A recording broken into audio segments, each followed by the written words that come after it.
An anonymous commentator once said, and I love this line, I use it every year, so the faculty's heard it before, but I don't think the students have. I'll probably use it next year. You cannot do all the good the world needs, but the world needs all the good you can do. And that actually, one might add, the world desperately needs all the good you can do. So, again, congratulations on your commencement. And now let's listen to two fascinating stories that saw no limits, that sought the partner in creation, and that have embarked upon a life of doing good work.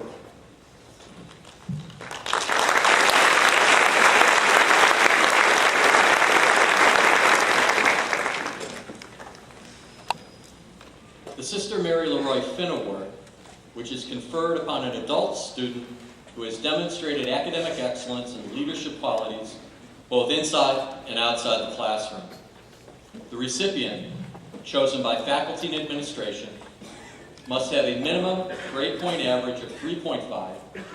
He or she must also display qualities of scholarship, diligence, spirituality, resilience, and serve as a catalyst for change. These characteristics are also inscribed on the gift to our award winner, the Wisdom Presentation Bowl. This bowl was designed and created by Sister Megan Dahl. I would now like to call on Ms. Mary Lou Curvin, the Associate Dean for Academic Affairs, to present the Sister Mary Leroy Finn Award.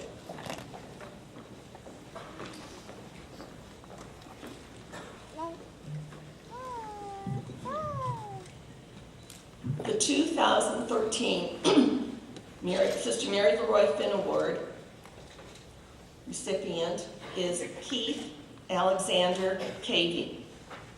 Keith Alexander Cavey came to Notre Dame College in 2010 to begin a path toward his second career, nursing.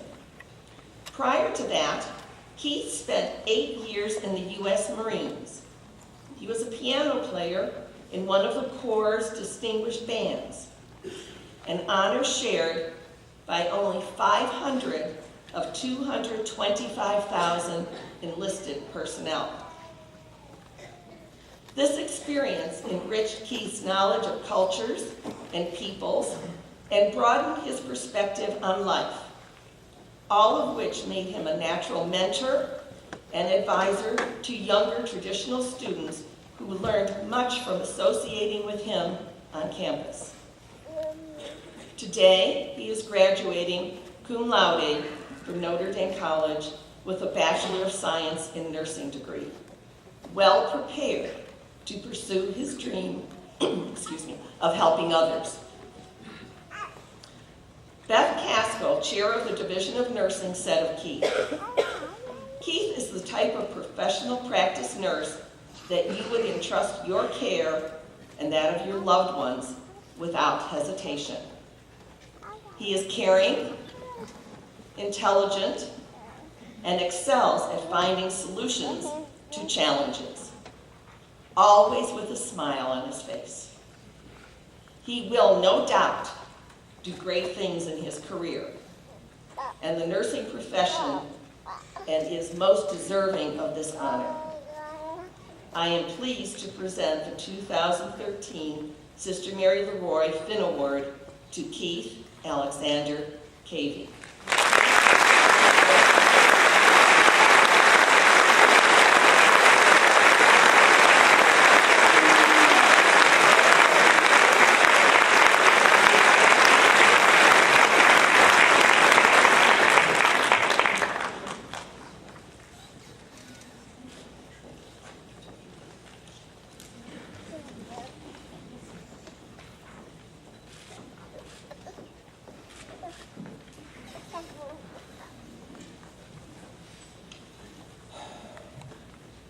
Thank you.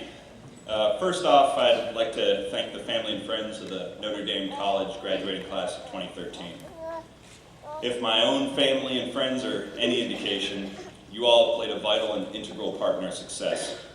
And much of we accomplished here today is in no small part because of you. So let's give them a round of applause.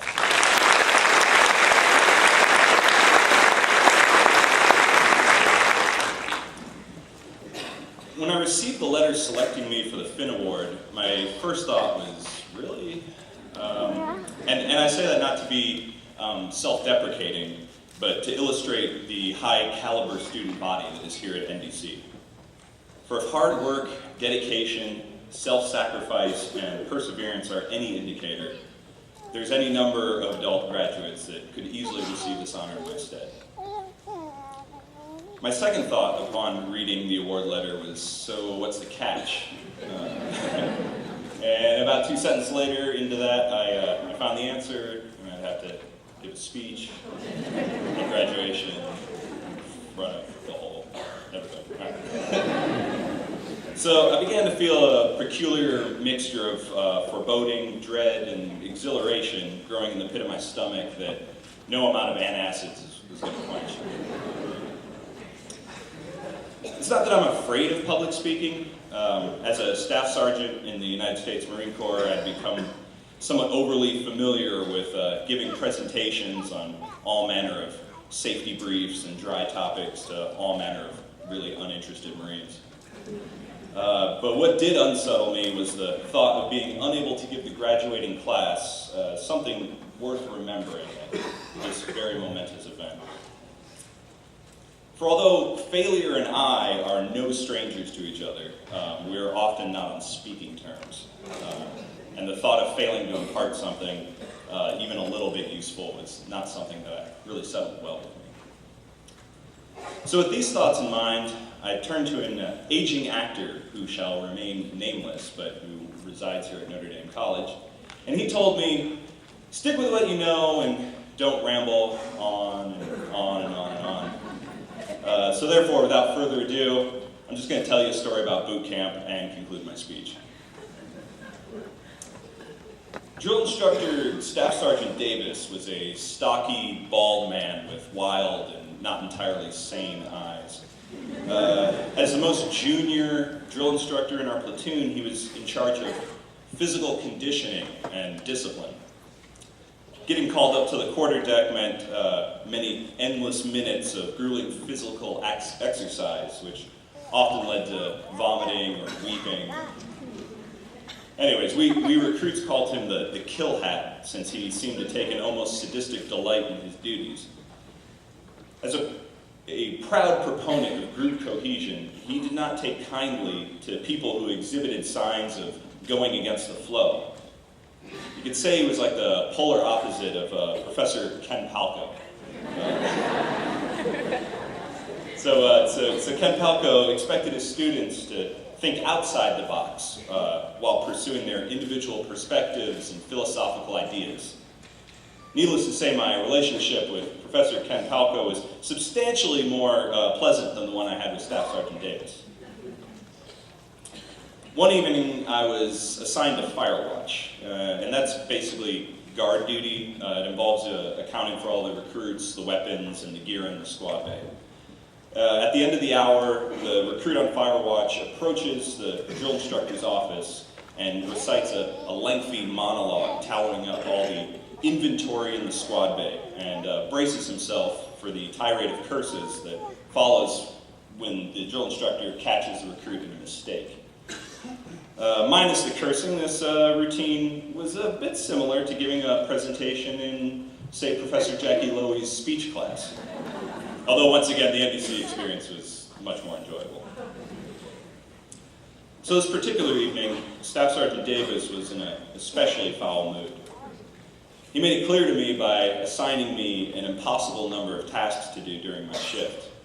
As I would complete one task, he would assign 2 more, and I worked as fast as I could, but by the end of the hour, I was nowhere near finished. I had barely gotten 2 sentences into my squad-based soliloquy when Staff Sergeant Davis kindly informed me to be quiet by saying, "You shut your hole! Since you are too dang slow to finish what I told you to do, you get another fire watch that night. Now get out of my sight." By comparison, the constructive criticism I received by our fine nurse instructors here at Notre Dame has been positively glowing in comparison. I would never dream of disagreeing with the drill instructor, partially out of respect, mostly out of fear. Some of my frustration must have expressed itself on my face, for suddenly Staff Sergeant Davis's eyes bulged out of their sockets, and he said, "Oh, I guess you don't think that what I made you do was fair, huh?" There was a sort of awkward silence that followed. It became apparent that he was expecting a response from me. So I responded, "Sir, yes sir, this recruit," we have to refer to ourselves in the third person, "was not given enough time to complete the tasks assigned, sir." And instantly, as I said these words, I could see a grin form on his face, and I realized I had fallen into his trap. "Good," he shouted. "Sometimes no matter what you do, you're screwed. Welcome to the Corps." And with that, he slammed the door in my face and left me to a second hour of fire watch. I can't honestly find a comparison to an experience here at Notre Dame College, because everyone's been really nice. But I mentioned this story not to disparage Staff Sergeant Davis. I mean, he was truly an excellent Marine. But to highlight the priceless nugget of wisdom that he gave me, and I now want to share with the class. For life, sometimes no matter what we do, we will fail. As new graduates, I think it's safe to say that we're probably going to do more than our fair share of that. Until we get the hang of things. Finding a job, moving to a new home, looking for that new group cohesion, that new place to fit in. These assignments will no doubt offer numerous challenges and dilemmas, not all of which are going to have a positive solution. And let's be honest, life does not get easier, but it can get better. What is important is that we learn from our failures. In the end, I left Paris Island a Marine. Just as here, we leave Notre Dame College as college graduates and alumni. And while some of us may have found ourselves in these seemingly no-win situations, remember that what defines our character is not how often we win, but how we are able to carry on after we fail. I am honored to have pulled academic fire watch these past few years with such fine students and faculty as we have here at Notre Dame College. May our group cohesion stay strong, and thank you for your time.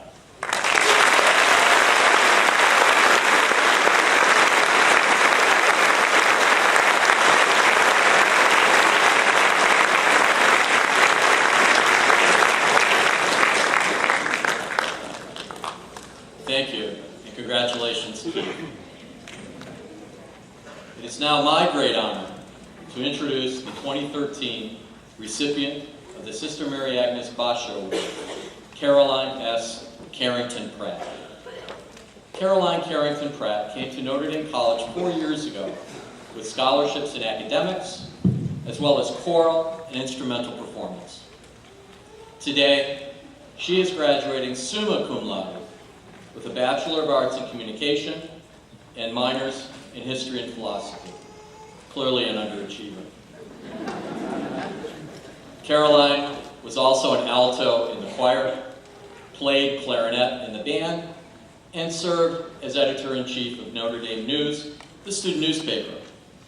She also traveled to Nicaragua this spring with classmates as part of an international immersion experience. Tony Zupancic, Associate Professor of Communication, English, and Theater, said of Caroline, in planning and executing her academic program, she demonstrated initiative and assertiveness. Not content to take the easiest or shortest route to a diploma, Caroline sought out intellectual and artistic challenges and excelled. I consider Caroline Carrington Pratt to be one of the finest students I have encountered over decades of teaching. Her joy for life, her intelligence, her imagination, and her creativity will serve her well. I am pleased to present the 2013 Sister Mary Agnes Basho Award to Caroline Carrington Pratt.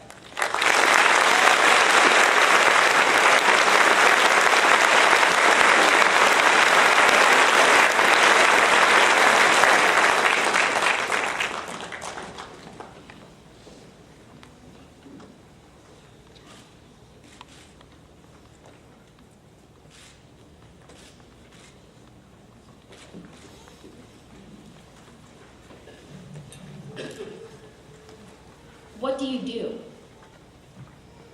Until today, I answered this question with words like go to college, sing, edit the newspaper, waitress at Applebee's. We have been and will be asked this question 100 times. So how will I, you, we, answer this pervasive and inevitable question tomorrow? With our job titles? There's a widespread understanding that the college trains students for jobs in their majors. I disagree. I think college also teaches some of us how to live. Notre Dame was founded on that belief. And Sister Mary Agnes Basha, the first dean of the college, and the inspiration for this award, helped immortalize that belief. Compassionate and spiritual, she trusted her students to make right choices in the classroom, in social activities, in careers, and with their own families. She promoted a culture of personal responsibility in which students organized and owned their spiritual and social lives. She saw danger in restraining her students. And that vision cost her job. It's not exactly a proud moment in Notre Dame history, but in 1934, Sister Mary Agnes Basha was dismissed from Notre Dame because of her student-centered approach to education. The official word was that a doctor had ordered her to a long rest. But in reality, she was forced to leave by Cleveland Bishop Joseph Schrems. He claimed that she was a corrupter of youth and unworthy of living among the sisters. She was banished from Ohio to live in seclusion doing penance. Sister Mary Agnes Basha accepted his denunciation without protest. "Be at peace with all men," she once said. It is well to remember that we are not living with saints, and also that we are not saints ourselves. We may not be saints ourselves, but incorporating saintliness into our lives could bring some peace. To illustrate this, I would like to nominate another Notre Dame woman. As published in the Columbus Dispatch last year, I quote, "Jen Robchuk died Tuesday, July 24th, 2012, from injuries sustained in an automobile accident." That's what it said in her obituary. Jen sat in the same seats we're sitting in now. Jen received the same education, and Jen walked across the same stage. She's spoken from this very spot. And in 2012, at the end of her senior year, Jen was acknowledged as the outstanding student in intelligence studies. And she was nominated for the Sister Mary Agnes Basha Award. I've been thinking about Jen a lot. Thinking about who she was, who she would have been, and about what she offered to those around her. What did she do? Past and present, now with no concerns about her future. It's ironic, because in my future, she and Sister Mary Agnes Basha would forever be connected, fused together by Notre Dame. One morning last summer, during my internship downtown, I went to work, just like any other day. But I stopped at a small store on West 9th Street called Constantino's Market. I grabbed an apple and a vitamin water, and I ambled over to the checkout line. When I reached into my wallet for my debit card, I realized it was missing. I didn't have any cash on me, so I was on my way to return the items to the shelf when a random girl in line behind me put her hand out. "Hey, wait, I'll pay for it." She said she wanted to help me. Buying somebody an apple didn't make her a saint, but it definitely said a lot about her. Jen never bought me an apple, and she was never canned by a bishop. But she made an impact. She changed the world just by living in it. The decision we have to make is what to do now and what we will do. Significance and meaning come in small places. In places like Jen's car at the intersection of Dilly Road and Euclid Avenue. Places like the checkout line at Constantino's. Or even 4545 College Road, South Euclid, Ohio. Notre Dame always talks about changing the world, one student at a time. At face value, it sounds like a pretty hefty claim. It's almost naive. But I think it's true.